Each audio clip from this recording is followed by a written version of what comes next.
समय चाहे कितना भी खराब हो, सुने रावण की ये 7 ज्ञानवर्धक बातें। नमस्कार दोस्तों, रावण एक ऐसा व्यक्तित्व जिसे कुछ लोग सही तो कुछ लोग गलत मानते हैं। रावण एक महान शिव भक्त और ज्योतिष भी था। रावण जिसने शिव तांडव की रचना की। रावण की 8 बातें जिनमें से आपने किसी भी बात को अपने जीवन में पालन किया तो आप दूसरों से कहीं अधिक सफल होंगे दोस्तों। तो चलिए फिर शुरू करते हैं। पहली बात, निर्णय के पक्के रहो। रावण ने अपने नाना सुमाली से कहा, जो एक बार मैं ठान लेता हूँ उससे मैं कभी पीछे नहीं हट सकता। मृत्यु का भय भी एक वीर पुरुष को अपने वचन से विमुख नहीं कर सकता। दूसरी बात, किसी की परवाह मत करो।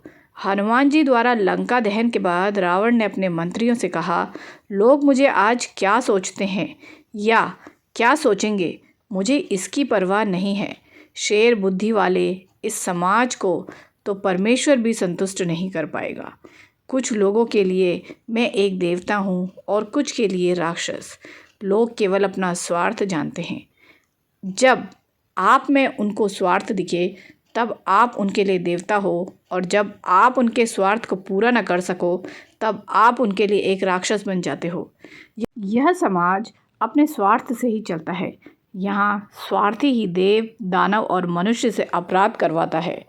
अतः स्वार्थ को छोड़कर जो अपना जीवन धर्म में व्यतीत कर सके वह पुरुषोत्तम कहलाता है। तीसरी बात, अतिरेक में जियो। हे मंदोदरी, मैं जानता हूँ कि आज मेरे पराजय निश्चित है। पितामह ब्रह्मा के द्वारा दिया हुआ वरदान आज मेरे ऊपर एक सांप बनकर मंडरा रहा है।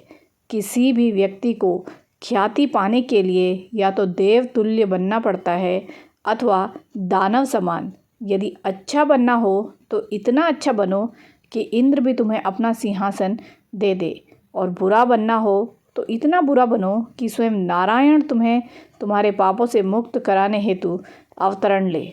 हे मंदोदरी, आज मैं धर्म का प्रतीक बन चुका हूँ। अनगिनत पापों से मेरा घड़ा भर चुका है। मैं जानता हूँ कि मैंने अपने अहंकार के कारण नारायण को नहीं पहचाना, और मैं यह भी जानता हूँ कि उनका अवतरण मेरे विनाश के लिए ही हुआ है। परंतु तुम यह जान लो, रावण कभी नहीं मरेगा। मृत्यु के उपरांत भी यहाँ रावण सदैव के लिए अमर बनकर रहेगा। चौथी बात, जो बीत गया बुद्धिमान उसका शोक नहीं करते। जब रावण की सेना को प्रभु श्री राम की सेना ने क्षति पहुँचाई, तभी रावण ने लंका को संकट से बचाने के लिए कुंभकर्ण को जगा दिया। परंतु कुंभकर्ण ने भ्राता रावण के अधार्मिक कार्यकलापों को सुनकर उन्हें समस्त लंका के विनाश का उत्तरदायी ठहराया एवं उन्हें आने वाली पराजय की चेतावनी दी।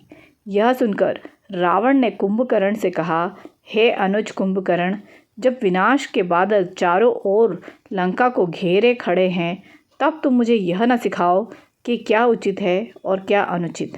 हाँ, मैंने अपने लोभ के बस में सीता का हरण किया और आज वही मेरी मृत्यु का कारण बनने वाली है। हाँ, मैंने नारायण को पहचानने में भूल की और उन्हीं के कारण मेरे अनगिनत वीर योद्धा आज वीरगति को प्राप्त हुए हैं।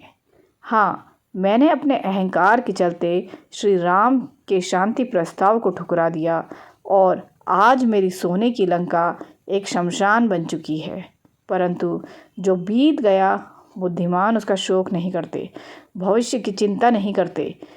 इस क्षण में जो जीते हैं वही महात्मा कहलाते हैं। जब युद्ध आरंभ हो चुका है तो इसे मेरी मृत्यु से ही समाप्त होना पड़ेगा। यही विधि का लेख और नियति है। रावण इसे हंसते हंसते स्वीकार करेगा ताकि इतिहास रावण को वीरू अथवा कायर न समझे। पांचवी बात, कि किसी भी हालत में मत झुको। अंतिम युद्ध में जाने से पहले रावण ने महाकाल आरती का प्रबंध किया, परंतु आरती में अपशगुन हेतु रावण ने महाकाल महेश्वर से कहा कि हे महाकाल, हे परमेश्वर, हे शंकर, आज इन अपशगुन द्वारा आप रावण को डरा नहीं सकते हैं। आपने क्या सोचा कि मैं आपका परम भक्त दशानन रावण इन अपशगुनों से डर जाऊंगा? इन अपशगुनों से डर जाऊंगा और युद्ध को रोककर राम के चरणों में समर्पण कर दूंगा। नहीं, रावण मिट जाएगा परंतु झुकेगा नहीं। अपनी आन को बेचकर जो जीते हैं वह एक कीट की भांति हर दिन मरते रहते हैं। दया की भीख में जो रहते हैं उन्हें जीवन भी दया का पात्र बनाए रखता है। इस युद्ध में मेरे अनेक सगे संबंधी, भाई, पुत्र, पौत्र एवं अनेक प्रजाजनों ने बलिदान दिया है। आज यदि मृत्यु के भय से मैंने अपने घुटने राम के सामने टेके तो मेरे परिवार और लंका के वीरों का बलिदान व्यर्थ हो जाएगा और इतिहास मुझे विभीषण की भांति कायर ठहराएगा। हे शिव शंभु शंकर भोलेनाथ, रावण कभी झुक नहीं सकता। यदि इस युद्ध में मेरी मृत्यु भी हो जाए तो मैं इसे आपका प्रसाद समझकर ग्रहण कर लूँगा। छठवीं बात, अच्छे कार्यों में देरी नहीं करनी चाहिए। अंत समय में रावण ने लक्ष्मण को 3 सीख दी। अच्छे कार्यों में कभी विलंब नहीं करना चाहिए। अशुभ कार्यों को मोहवश करना भी पड़े तो उन्हें जितना हो सके टालने का प्रयास करना चाहिए। 7वीं बात, किसी को तुच्छ न समझें। शक्ति और पराक्रम के मद में इतना अंधा नहीं होना चाहिए कि हर शत्रु तुच्छ और निम्न लगने लगे। मुझे ब्रह्मा जी से वर मिला था कि वानर और मानव के अलावा कोई मुझे नहीं मार सकता।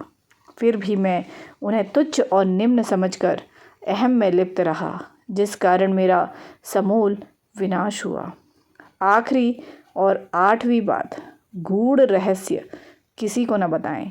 अपने जीवन के गूढ़ रहस्य स्वजनों को भी नहीं बताने चाहिए, क्योंकि रिश्ते और नाते हमेशा बदलते रहते हैं। जैसे कि विभीषण जब लंका में था तब मेरा शुभेच्छु था, लेकिन श्री राम की शरण में आने के बाद मेरे विनाश का माध्यम बना। तो दोस्तों, ये थी रावण की भी 8 बातें जिसे आप सीखकर अपने जीवन में अपनाकर आगे बढ़ सकते हैं। मित्रों, मैं आशा करती हूँ कि यह वीडियो आपको अच्छा लगा होगा। आप अपने जीवन में ऐसे ही आगे बढ़ते रहें और अपने माता पिता का नाम रोशन करते रहें। अगर जानकारी अच्छी लगी तो वीडियो को लाइक करें, शेयर करें और चैनल को सब्सक्राइब करके बेल नोटिफिकेशन को ऑल पर सेट कर लें। तो वीडियो देखने के लिए आपका तहे दिल से धन्यवाद। तो मिलते हैं अपनी अगली वीडियो में, तब तक के लिए bye bye and take care दोस्तों।